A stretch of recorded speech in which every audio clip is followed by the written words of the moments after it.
The world will remember this day.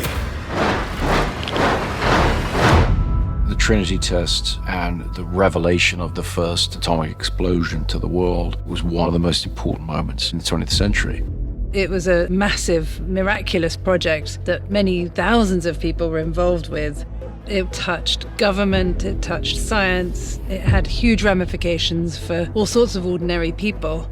The Trinity test and the development and the race and the fact that it was all attempting to save kind of humanity from fascism. World War II would be over. Our boys would come home. This is a matter of life and death. But I can perform this miracle.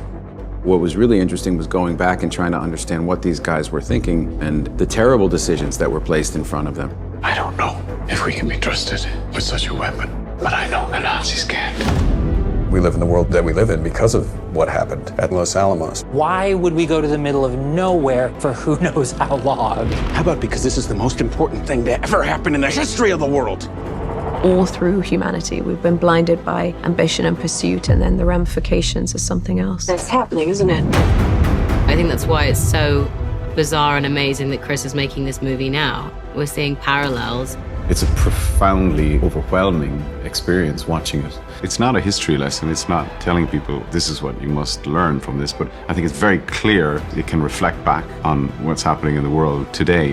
When I asked Chris what was interesting about why he wanted to make it, he said, I always found that very interesting that when they were doing the Trinity test, they were asked, what are the chances of this going wrong and it blowing up the entire world? Chances are near zero.